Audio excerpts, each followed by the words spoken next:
ताज्या घडामोडी पाहिजेत तर मग C24 तास या आपल्या YouTube चॅनलला लाईक करा, शेअर करा, सबस्क्राइब करा आणि बेल आयकॉनवरती क्लिक करायला विसरू नका। राहुरी शहरामधील नामांकित साईराम इलेक्ट्रॉनिक्स अँड बॅटरीज या दालनात तुम्हाला मिळतील सर्व प्रकारच्या इलेक्ट्रॉनिक वस्तू तसेच होम अप्लायन्सेस। साईराम इलेक्ट्रॉनिक्सचं नातं आहे खास, प्रत्येक घरात गुणवत्तेचा विश्वास। उन्हाळ्यामध्ये थंड कूल करण्यासाठी AC, fridge, cooler, deep fridge यांची भव्य अशी रेंज। साईराम इलेक्ट्रॉनिक्स खरेदी विक्री संघ, नगर मनमाड रोड, राहुरी। तेव्हा आजच साईराम इलेक्ट्रॉनिक्स या दालनाला भेट द्या आणि आनंदाची सुरुवात करा। Sairam hospital test tube baby centre. मी डॉक्टर स्वप्नील माने, स्त्रीरोग, वंध्यत्व व दुर्बीणद्वारे शस्त्रक्रिया तज्ञ। आमच्याकडे दुर्बीणद्वारे शस्त्रक्रियेसाठी लागणारे सर्व अत्याधुनिक उपकरणं अवेलेबल आहेत।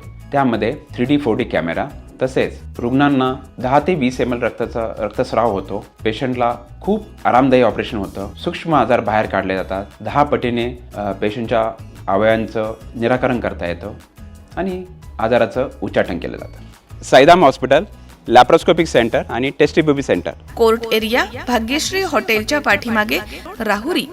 पाठदुखी, कंबरदुखी, खांदादुखी, सांधेदुखी तसंच मणक्याच्या आणि पॅरालिसिस आजारांपासून डॉक्टरकडे जाऊन वैतागले आहात का?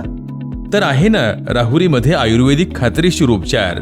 Doctor Melavane hospital and spine care therapy centre, Rahuri bus stand समोर। डॉक्टर केतन धनंजय मेळवणे, संपर्क 9890 42 52 40। 25 वर्षाची परंपरा, डॉक्टर मेळवणे हॉस्पिटल।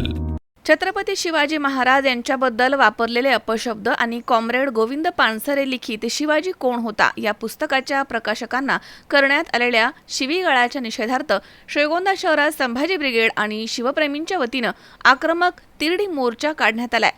शहरामधील मुख्य शनी चौक ते तहसील कार्यालयादरम्यान हा मोर्चा काढण्यात आला। यावेळी आंदोलकांनी धीरेंद्र शास्त्री उर्फ बागेश्वर महाराज आणि आमदार संजय गायकवाड यांच्या प्रतिकात्मक पुतळ्याची तिरडी काढून आपला संताप व्यक्त केलाय। मोर्चा दरम्यान आंदोलकांनी जोरदार घोषणाबाजी केली आणि परिसर दणाणून सोडला। छत्रपती शिवाजी महाराज हे अखंड महाराष्ट्राचे आराध्य दैवत आहेत।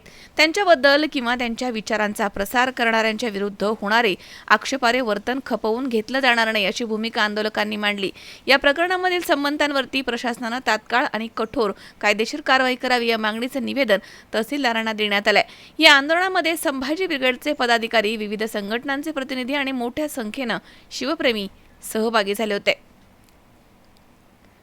आमदार संजय गायकवाड आणि बागेश्वर धामचे स्वयंघोषित भोंदू महाराज धीरेंद्र शास्त्री यांनी त्यांच्या बेताल वक्तव्याच्या विरोधात समस्त शिवप्रेमी आणि संभाजी ब्रिगेडच्या वतीनं सर्व सामाजिक संघटना, पुरोगामी विचाराच्या संघटना यांच्या वतीनं आज श्रीगोंद्यामध्ये त्यांची अंत्ययात्रा काढत त्यांची तिरडी बांधल्या गेली आणि शनी चौकातून त्यांची अंत्ययात्रा मुतारीला त्यांना विसावा देत त्या ठिकाणी तहसीलच्या आवारामध्ये त्यांची अंत्ययात्रा पार पडली। अनेकांनी त्यांना श्रद्धांजली वाहताना आपल्या भावना व्यक्त केल्या। खरं तर या महाराष्ट्राच्या सुपीक भूमीमध्ये उत्तरेकडून आलेली ही जी काही रानडुकरा स्वरूपी जी काही घाण आहे ही सातत्याने महाराष्ट्रामध्ये सोडल्या जाते आणि संतांनी आणि महापुरुषांनी सुपीक केलेल्या या भूमीमध्ये, ज्या भूमीमध्ये महाराष्ट्र धर्मासारखं सुंदर असं पीक या ठिकाणी रुजलेलं असताना ह्या महाराष्ट्र धर्माची नासाडी करत, ह्या पिकाची नासाडी करत ही सुपीक माती खराब करण्याचं काम हे सातत्याने ही उत्तरेकडची गायपट्ट्यातून आलेली लोक करत आहेत। नागपूरच्या एका कार्यक्रमामध्ये धीरेंद्र शास्त्री नावाचा एक भोंदू बाबा, ज्याला कुठलीही ऐतिहासिक अक्कल नाही, कुठले त्याचं वाचन नसताना देखील त्यांनी शिवाजी महाराजांबद्दल एक आक्षेपार्ह वक्तव्य केलं। शिवाजी महाराज युद्ध करून थकले आणि थकल्यानंतर ते रामदासाजवळ आले आणि रामदासाजवळ त्यांनी त्यांचा जिरेटोप ठेवला आणि त्यांना सांगितलं की आता मी युद्ध करून थकलो, दमलो, आता मला ही काही लढायला मी असमर्थ आहे, आता हे सामर्थ्य तुम्ही पेला आणि तुम्ही हे जिरेटोप सांभाळा आणि हे तुम्ही हे साम्राज्य सांभाळा, अशा पद्धतीचं बेताल वक्तव्य ज्याला कुठलाही ऐतिहासिक संदर्भ नाही। या ठिकाणी पाठीमागं तुम्ही पाहू शकता, हायकोर्ट औरंगाबाद खंडपीठ असेल, मुंबई हायकोर्टाचा एक निकाल आहे या संदर्भात की रामदास आणि छत्रपती शिवाजी महाराज यांचा कुठलाही ऐतिहासिक पुरावा नाही गुरु शिष्य असल्याचा। उलट रामदास हा आदिलशहाचा हेर असल्याचे अनेक ऐतिहासिक संदर्भ त्या ठिकाणी कोर्टात सादर केले होते आणि त्याच्यामुळं हा निकाल कोर्टाने देखील दिलेला आहे आणि स्पष्ट शब्दात सांगितलेला आहे रामदासाला कुठेही रामदासाचं उदितीकरण होऊ नये आणि शिवाजी महाराजांचा गुरु म्हणून त्याला दाखवू नये, अशा पद्धतीचे कडक आदेश कोर्टाने आपल्याला दिलेले असताना सातत्याने ही लोक या ठिकाणी ही माती दूषित करण्याचं काम करत आहेत। आमदार संजय गायकवाड यांनी देखील छत्रपती शिवाजी महाराजांच्या जीवनावरती आधारित असलेलं शिवाजी कोण होता हे गोविंद पानसरेंचं जे काय पुस्तक 1988 साली प्रकाशित झालेलं आहे, लिहिलेलं आहे, आज 40-45 वर्षानंतर त्यांना बोध झाला आणि त्या पुस्तकामध्ये शिवाजींचा एकेरी उल्लेख आहे असा आरोप करत त्यांनी त्या पुस्तकाचा लेखक हा प्रशांत आंबी आहे असं गैरसमज करून प्रकाशक असणारे आमचे मित्र कॉम्रेड प्रशांत आंबी यांना रात्री 12:30 वाजता फोन करून आया बहिणीवरती त्यांच्या पत्नीवरती गलिच्छ स्वरूपामध्ये खालच्या पातळीला जाऊन या महाराष्ट्राला न शोभेल अशा पद्धतीची भाषा वापरली आणि शिवीगाळ केली. आणि शिवाजी महाराजांच्या बाबतीत देखील त्या ओघामध्ये त्यांना लक्षात आलं नाही की आपण शिवाजी महाराजांच्या बाबतीत देखील चुकीचे वक्तव्य करत आहोत, बोलत आहोत.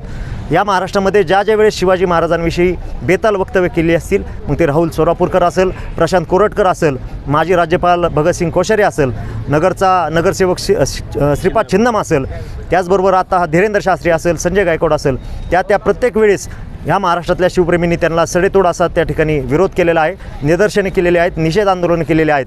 आज देखील आम्ही मोठ्या संख्येने शिवप्रेमींनी या ठिकाणी एकत्र आलेलो आहोत आणि त्यांची तिरडी बांधून त्यांना भावपूर्ण श्रद्धांजली अर्पण करून त्यांना मुतारीमध्ये, म्हणजे खरं तर हे भाग्य आजपर्यंत महाराष्ट्रामध्ये किंवा देशामध्ये कुणालाच लाभलं नाही की त्यांची तिरडी, त्या तिरडीला विसावा त्या ठिकाणी चांगल्या ठिकाणी लोक देतात, परंतु ह्या दोन्ही नाराधामांना, ह्या दोन्ही नीच प्रवृत्तीच्या अवलादींना त्यांचा विसावा हा मुतारीमध्ये द्यावा लागला.